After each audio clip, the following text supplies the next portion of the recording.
Kiristoos du'aa ka'ee jira. Aangoo fi humna guddaadhaan seexana hidhuudhaan addaan bilisa baasuudhaan nagaan har'aa jalqabee ta'eera. Nageenyiif gammachuun Gooftaan keenya Yesuus Kiristoos nuuf jedhee kan dhiphachaa ture, nuuf jedhee kan madaa'aa ture, nuuf jedhee kan rakkachaa ture. Inni du'arraa gara jireenyatitti, si'oolii irraa gara gannatiitti, abaarsa irraa gara eebbatitti, dukkana irraa gara ifaatti kan nu fide, maqaan isaa kan ulfaatee fi kan kabajame nuuf haa ta'u. Maqaa isaa waamnee maqaa isheenis nuti qulqulleetti qulqullummaan, dubra dubrummaan, fayyisaa addunyaa kan nuuf deesse, maqaan haadha teenya qulqulleetti dubree maaramee kan ulfaattee fi kan kabajamte nuuf haa taatu. Akkasuma maqaan ergamootaa, duuka bu'ootaa, raajotaa, wareegamtootaa akka hojii isaanii, akka sadarkaa isaaniitti kan ulfaatanii fi kan kabajaman nuuf haa ta'an. Akka fedhaa fi eeyyama Waaqayyootitti, akka fedhaa fi jaalala Waaqayyootitti sagalee Waaqayyoo kan waliin barannu, du'aa ka'umsa Gooftaa keenya Yesuus Kiristoos kan waliin barannu jechuudha. Egaa Gooftaan keenya Yesuus Kiristoos aangoo fi humna isaatiin du'a moo'ee, du'a duuti hin malleef nuuf jedhee kan du'e, dhiphuun kan hin malleef nuuf jedhee kan dhiphate, rakkina argee nuuf jedhee mooyyuu kan bilisa nu baase Gooftaa keenya Yesuus Kiristoosiif galanni haa ta'uti.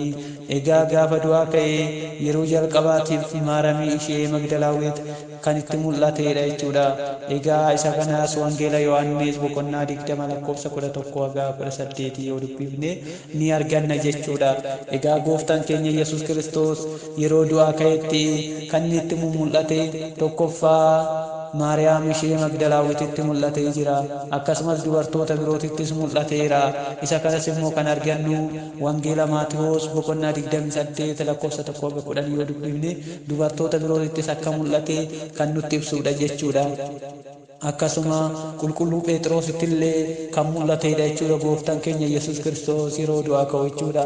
Egaa kanas kitaabota qulqulluu yoo dubbifne ergaa Phaawulos tokkoffaa gara Qorontos boqonnaa 15 lakkoofsa 3 yoo dubbifne yookiin wangeela Luqaas boqonnaa 24 lakkoofsa 34 yoo dubbifne ni arganna jechuudha.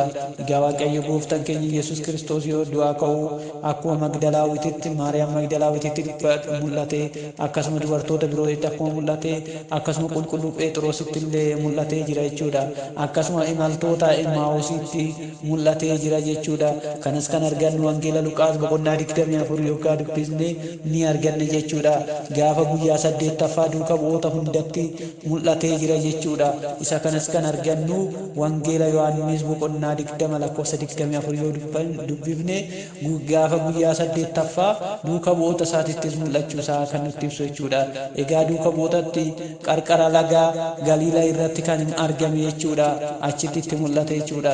Egaa akkasumas namoota 500 ol kan ta'anitti al tokkoon Gooftaan keenya Yesuus Kiristoos itti mul'atee jira jechuudha. Kanas yoo dubbifne wangeela kitaaba qulqulluu irrattis yoo dubbifne wangeela irrattis yoo dubbifne ni arganna. Kanas caqasasaa yoo ilaalle tokkoffaa Qorontos boqonnaa 15 lakkoofsa 7 yoo dubbifne ni arganna jechuudha. Yeroo gara samiitti ol ba'u duuka bu'oota isaatitti kan mul'ate ta'us hojii duuka bu'ootaa boqonnaa 1 lakkoofsa 6-11 yoo dubbifne ni arganna jechuudha. Egaa Gooftaa keenya Yesuus Kiristoos duuti dhala namaatiif irratti murtaa'ee kan ture, du'aa ka'uu Kiristoosiin du'a moo'ee nuuf jireenya kan ta'e, nutti dukkanaa'e kan ture ifa kan nuuf kenne jechuudha. Gooftaan keenya Yesuus Kiristoos abdii jireenya bara baraa kan itti arganne du'aa ka'uu Gooftaa keenya Yesuus Kiristoosiin, nageenya kan arganne du'aa ka'uu Gooftaa keenya Yesuus Kiristoosiin, bilisa kan baane du'aa ka'uu Gooftaa keenya Yesuus Kiristoosiin, jaalala dhugaa kan arganne du'aa ka'uu Gooftaa keenya Yesuus Kiristoosiin, si'oolii keessaa gara gannatitti kan deebine du'aa ka'uu Gooftaa keenya Yesuus Kiristoosiin, warroonni gaarii hojjetan hundumti isaanii si'oolii keessatti kan gubachaa turan du'aa ka'umsa Gooftaa keenya Yesuus Kiristoosiin bilisa baanee gara jireenyaatti kan dhufne jechuudha. Egaa balleessaa Addaam hojjeteen, balleessaa Addaam biqiltuu madeesseen Gooftaan keenya Yesuus Kiristoos ofii isaatii madaa'ee, erga madaa'ees du'ee du'a moo'ee ka'ee gara fayyinaatti kan nu geesse jechuudha. Innis lubbuuwwan si'oolii keessatti gubatan akkuma waadaa galee waggaa 5,500 booda ilmoo keetirraa dhaladheen dhufee si fayyisa jedhee akkuma dubbate innis dubbatee achi hin dhabne gaafa guyyaan isaa ga'utti sa'aatii isaa wajjin eegee ilmoo isaatirraa dhalatee waggaa 5,500 erga xumurameen booda haadha teenya qulqulleettii dubree maaramee irraa dhalatee nuuf fayyina ta'e jechuudha. Kanaaf Kiristoos du'aa ka'ee jira. Aangoo fi humna guddaadhaan seexana hidhuudhaan addaan bilisa baasuudhaan nagaa godhuudhaan har'aa jalqabee hunduu ta'eera. Nageenyi fi gammachuun kan jedhee dubbatames kanaaf jechuudha. Gara ifaatti kan dabarse lubbuu duraan kan qulqulluu taates kan qulqulluu hin taanes iddoo tokkotti si'ool keessatti gubachaa kan turan garuu gooftaan keenya Yesuus Kiristoos dhala namaa waan jaalatuuf dhala namaa iddoo guddaa waan kennuuf dhala namaa bifa ofiitti fakkeesse waan uumeef nuuf jedhee rakkoo kana hunda argee du'a moo'ee ka'ee nus bilisa baase jechuudha. Gooftaan keenya Yesuus Kiristoos du'aa ka'uu isaatiin nageenyi waggaa baay'eedhaaf namoota gidduutti dhabamee kan ture nageenya kan barsiise nageenya kan lallabe ta'uu isaati kan keessatti barannu jechuudha. Du'aa ka'uu gooftaa keenya Yesuus Kiristoos du'a ijoollee Addaamiitiif dhala daddarbaa kan ture balleessaa kan turan jireenya addunyaa guututti kan lallabe gooftaan keenya Yesuus Kiristoos jireenya bilisummaa yookiin jireenya nageenyaa kan lallabe jechuudha. Egaa gadda duraan kan ture balleessuudhaan gara gammachuu daangaa hin qabnetti jijjiiruudhaan kan lallabe jechuudha. Dukkana baroota dheeraadhaaf dukkanaa'ee kan ture gara ifaatti kan jijjiire jechuudha. Ifa isaa kan lallabe jechuudha. Ani ifa addunyaati akkuma jedhe isinis ifa addunyaa ta'a jedhe akkuma qulqulluu Phaawulos dubbate gooftaan keenya Yesuus Kiristoos ifa nuuf ta'e jechuudha. Duuka buutonni isaaniitillee aangoo fi humni isaanii jabaa ta'uu baachuullee erga gooftaan keenya Yesuus Kiristoos du'a moo'ee ka'een booda aangoo fi humna argatanii addunyaarra deemanii akka barsiisan Waaqayyo isaan ajaje jechuudha.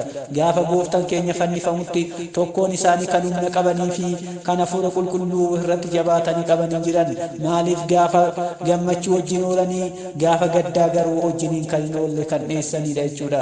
Kan guuraa gibiraatis ture kan qaraacis ture kan hojii garaagaraa hojjetan kan qurxummii kiyyeessanis gaafa gooftaan keenya Yesuus Kiristoos fannifamu cinaa isaatti inni aannanii dhiyeessan jechuudha. Kuni humnaa fi aangoo hafuura qulqulluu Waaqayyootiin waan hin guutamneef jechuudha. Isaan garuu erga gooftaan keenya Yesuus Kiristoos fannifameen booda guyyaa 50ffaatti hafuura qulqulluutiin isaan guute addunyaarra deemanii akka isaan naanna'anii barsiisan godhee raawwate isaan hafuura qulqulluutiin guute jechuudha. Kanaan booda jireenyi ta'e kan jedhes kanaaf inni du'aa ka'ee du'a moo'ee ka'ee ifa addunyaa kan ta'e innis ifa addunyaadhaaf ibse jechuudha.